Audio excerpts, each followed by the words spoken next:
In today's episode, we're going to talk about real-life situations that will help you improve not only your listening skills, but also your speaking confidence. You'll hear personal stories and real examples that will show you how to use English in everyday life. By listening to these stories, you'll start picking up important phrases, expressions, and tricks for understanding native speakers more easily. Let's start with a story about Tom, who recently went on a business trip to another country. Tom's job involves meeting clients, so he had to communicate in English every day. At first, he felt nervous. The English spoken at work wasn't the same as what he learned in school. It was faster, with a lot of idiomatic expressions that Tom wasn't familiar with. But after a few days, Tom realized something. He didn't need to understand every single word. What mattered most was getting the main idea of what was being said. Tom shared with me that one time, his colleague Sarah told him, "Don't worry about the details, just focus on the big picture." At first, Tom didn't fully understand what Sarah meant, but as he kept practicing and listening to more conversations, he realized that when you focus on the overall meaning instead of stressing about each word, you can communicate much more easily. This brings me to another story about Maria. She's a student who moved to an English-speaking country for college. At first, Maria found it hard to participate in group discussions. Everyone spoke so quickly, and sometimes they used slang words that Maria wasn't used to. But she didn't give up. Maria started listening to podcasts and watching movies in English. One day, while chatting with a classmate about a movie they both had seen, Maria surprised herself by using a phrase she had learned from a podcast. Her classmate smiled and said, "Wow, Maria, your English is really improving." This made Maria feel more confident, and it showed her that practicing in real-life situations, like casual conversations, helps her become more fluent. Now let's think about how we can practice these skills. You don't have to go on a business trip or move to another country to get better at English. Everyday conversations, whether in person, online, or even through podcasts like this one, can make a huge difference. I remember a time when I had to give a presentation in English. At first, I was worried about making mistakes, but then I realized the audience didn't care about my grammar mistakes. What they cared about was the message I was trying to share. So, I focused on speaking clearly, expressing my ideas, and using the vocabulary I was most comfortable with. By doing this, I felt more confident and got my message across effectively. Do you know what? You can do the same. In your daily life, start practicing English by talking to your friends, family, or even strangers. The more you speak, the better you'll get. You don't have to worry about making mistakes because that's how you learn. Now, let's talk about another situation. Emma, one of my friends, had been practicing her listening skills for a while. She listened to English songs, watched English TV shows, and even joined online conversations. One day, Emma told me about an interesting experience she had while volunteering. She was talking to an English speaker for the first time, and she felt really nervous. But instead of worrying about her mistakes, Emma focused on keeping the conversation flowing. She used the phrases she knew and didn't hesitate to ask for clarification when she didn't understand something. By doing this, she ended up having a great conversation that helped her build both her speaking and listening skills. All right, let's dive deeper into this and explore even more examples that will help you feel confident in both listening and speaking in English. Let's take a look at Daniel's story. He works in a busy office where the team speaks English all the time. At first, Daniel struggled to understand everything his colleagues said because they spoke fast, used idioms, and sometimes even had different accents.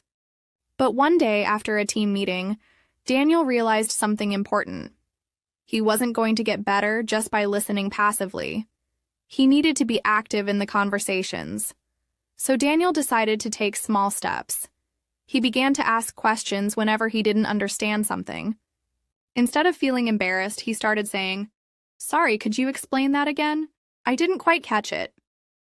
You know what? His colleagues were happy to help, and this not only improved his listening skills but also made him more comfortable speaking in English. Daniel realized that by being active in conversations, he wasn't just improving his listening, but also practicing his speaking. Then there's Lily, a young woman who moved to an English-speaking city for her dream job. The only problem? Her English wasn't as strong as she hoped. In the beginning, Lily was too shy to speak up during meetings. She was afraid of making mistakes, so she would just listen quietly. But after a few weeks, Lily noticed that her colleagues would often repeat themselves or slow down when they spoke to her. She felt bad about it because she thought they were treating her like she couldn't understand. One day, her colleague, Peter, noticed this and gave her a piece of advice she'll never forget. Lily, don't be afraid to speak up, even if it's not perfect. The more you speak, the faster you'll learn. Taking Peter's advice to heart, Lily decided to start speaking more during meetings. The next time the team discussed a project, she raised her hand and made her point. To her surprise, her colleagues not only understood her but also appreciated her input. Over time, Lily became more confident in her speaking, and her listening improved as well because she was no longer afraid to ask for clarification when needed. In each of these stories, whether it's Daniel at work, Lily in her new job, or even Maria trying to get better at university, there's a common thread. They all had to take that first step to speak, even if they felt unsure. This is an important lesson for you too. You might feel nervous, but the more you speak, the better you'll get. And that's how you'll start improving your listening as well. When you speak more, you'll be able to understand more, because you'll be getting used to the rhythm and flow of the language. Now let me tell you about a personal experience of mine. Not too long ago, I went on a trip to a new country, and I had to speak English every day. I had been learning English for a long time, but when I found myself in real-life situations, I realized there were many things I didn't know. One day I was at a cafe and I tried to order a coffee. The barista asked me a question that I didn't quite understand at first. Instead of panicking, I smiled and said, "Sorry, could you repeat that?" He did, but this time he spoke a little slower and more clearly. I understood perfectly. After that, I was able to practice my English in many other situations, from ordering food to asking for directions, all because I wasn't afraid to ask for help. One of the best things about real-life conversations is that they're not just about learning vocabulary or grammar, they're about learning how people actually speak. For example, think about the word gonna. It's not formal English, but it's a word you'll hear often in conversations. Native speakers use it all the time in informal situations, like I'm gonna go to the store instead of I am going to the store. Learning these everyday expressions can really help you sound more natural when you speak.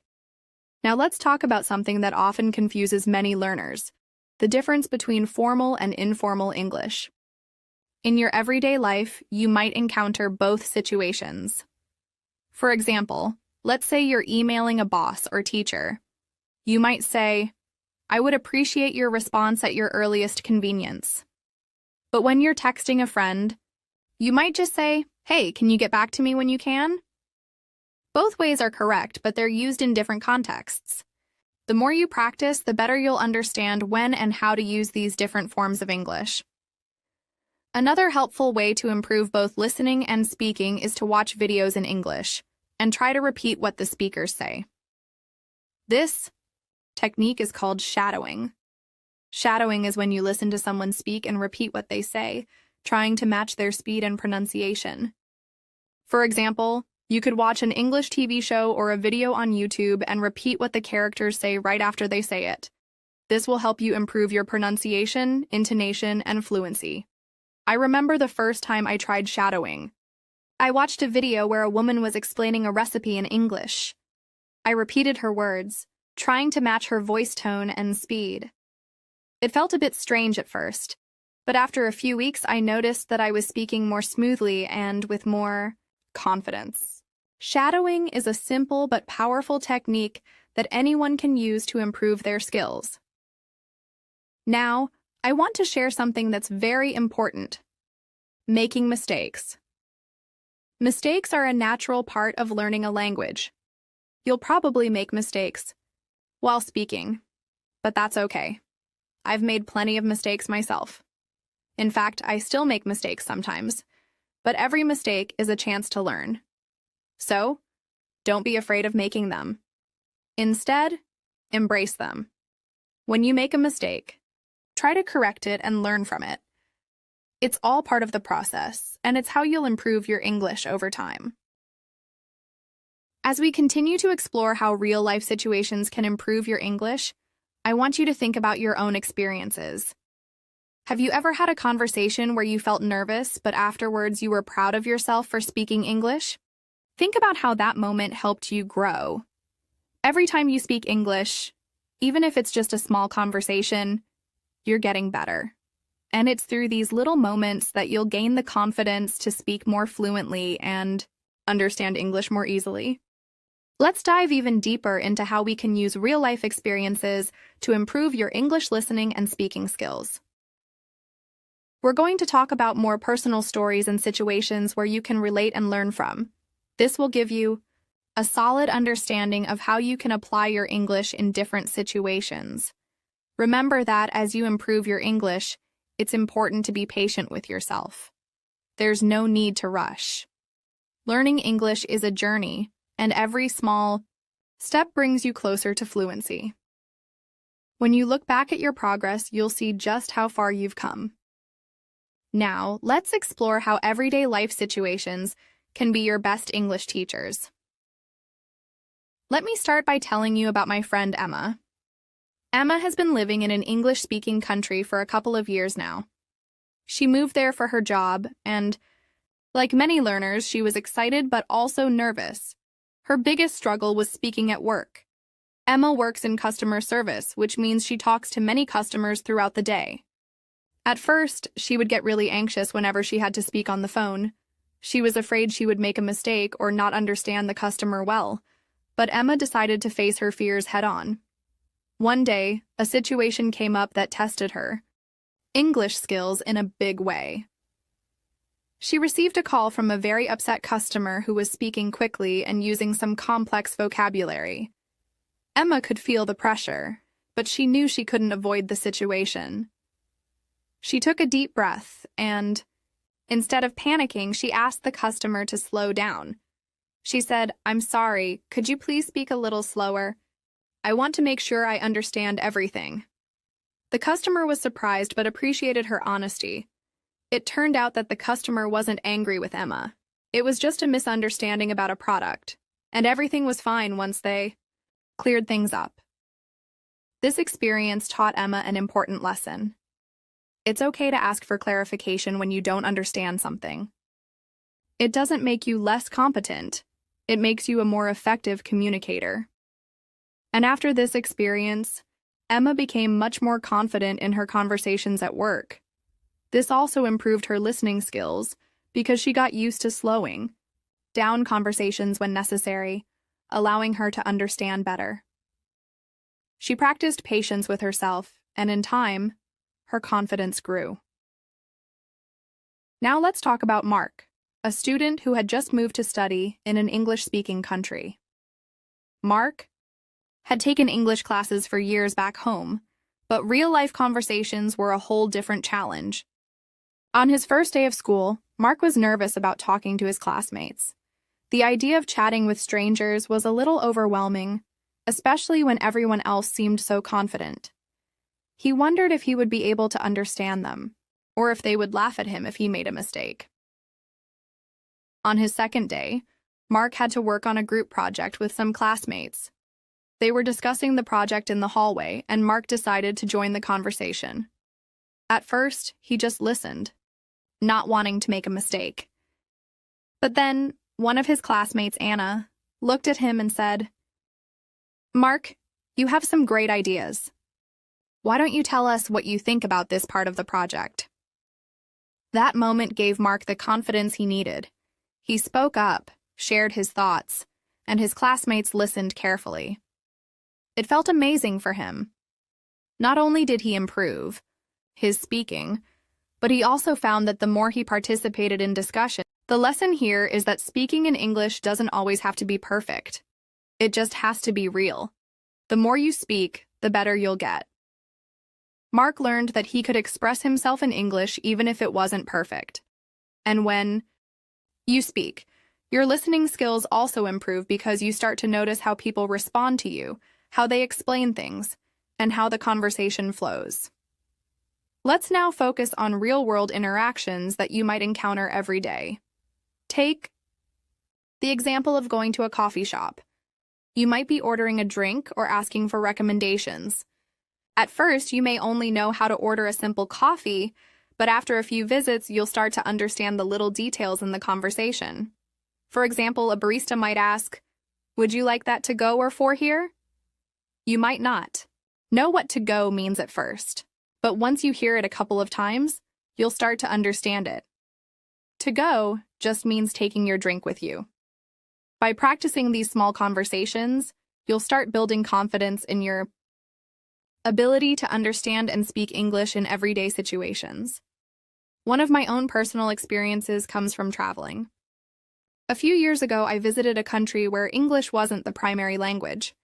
However, I was able to get by because I could understand some basic English phrases that I had learned over the years. I remember the first time I went to a local market.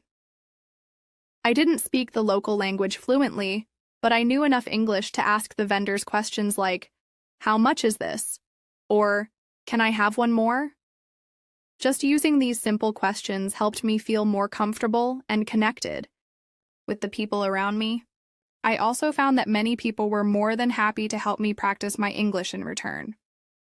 Another useful way to improve your listening and speaking is by watching TV shows, movies, or listening to podcasts in English. These are great tools because they expose you to different accents, speeds of speaking, and informal language. Let me share an example from my own learning journey. A few years ago, I started watching a popular English sitcom. At first, I couldn't understand everything the characters were saying, but after watching a few episodes, I began to catch on. I even started imitating the way they spoke, the tone of their voice, and their facial expressions. Watching these shows not only helped me with my speaking, but also improved my listening skills. I could understand the conversations better, and my pronunciation became clearer. When you watch these types of media, you hear natural, everyday language that will help you in real-life situations.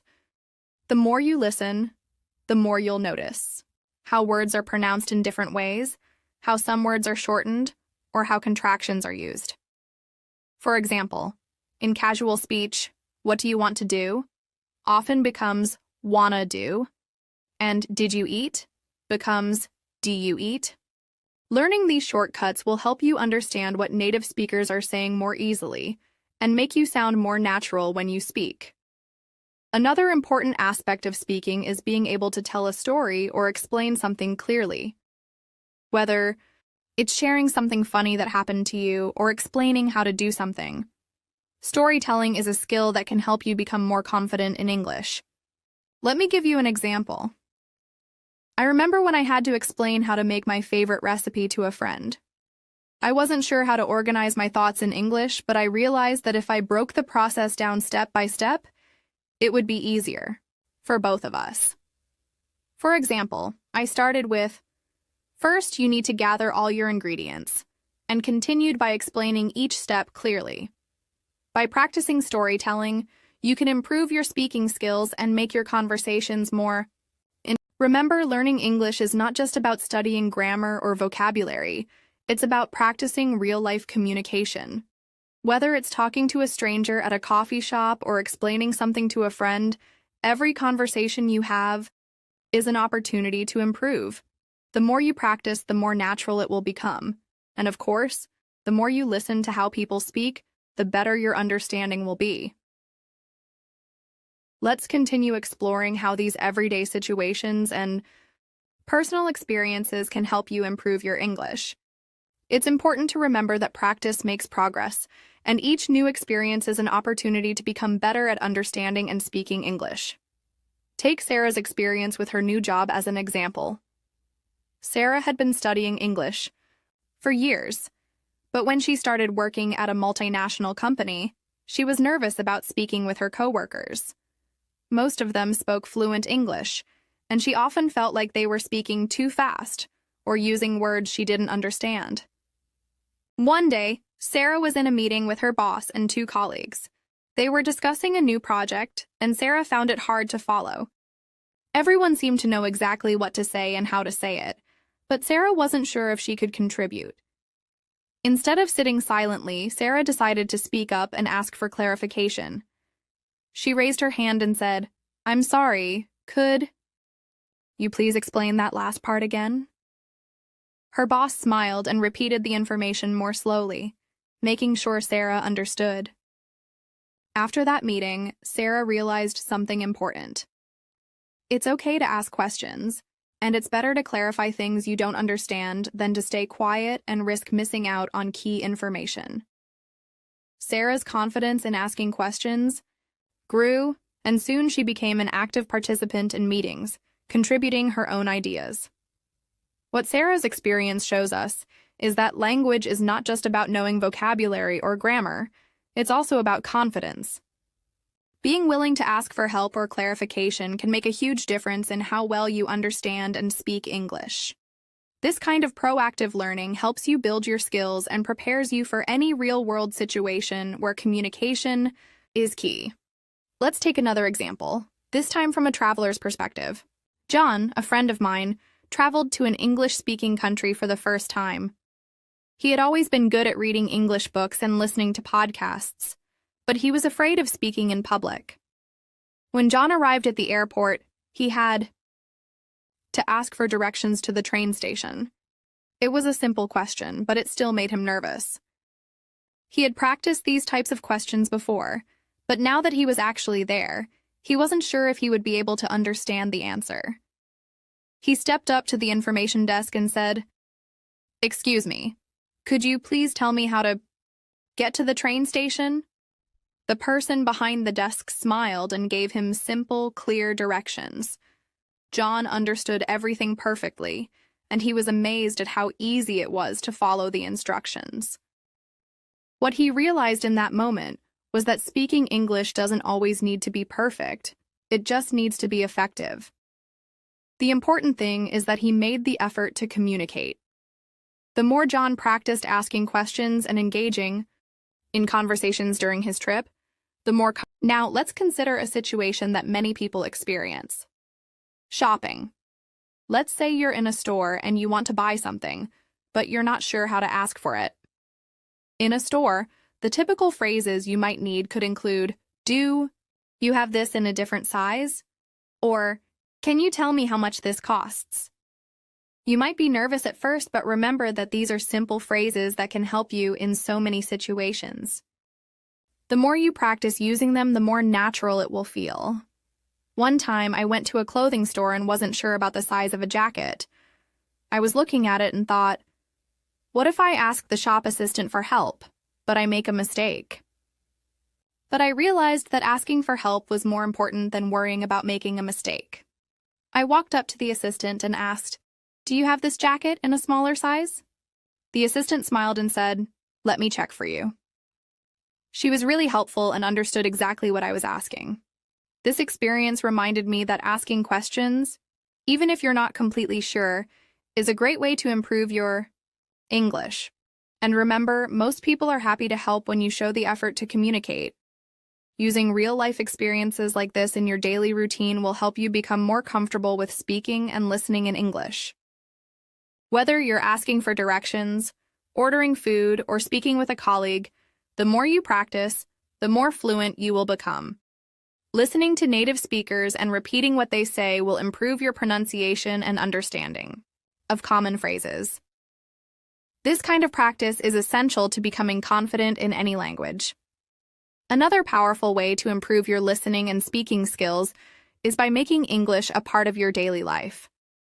If you're an intermediate learner, you might be able to understand a lot of English already, but now it's time to challenge yourself. One simple thing you can do is to change the language settings on your phone or computer to English. This small change can help you learn new vocabulary and phrases in a context that's relevant to your daily life. If you see a notification that says, "New message from John," you'll be learning vocabulary that's useful for real conversations. You can also practice listening by watching TV shows or movies in English, as I mentioned earlier. This time, try watching shows with subtitles to help improve your comprehension. One of my favorite shows to watch when I was learning English was Friends. It's full of everyday language and funny situations. I'd watch the show with English subtitles and then try to repeat the phrases exactly as the characters said them. After watching a few episodes, I realized that I was starting to speak with the same tone and rhythm as the characters. This helped me sound more natural when I spoke English in real life. Another strategy to improve your listening skills is to listen to podcasts like this one. Listening to podcasts is a great way to hear English spoken in different accents, speeds, and contexts.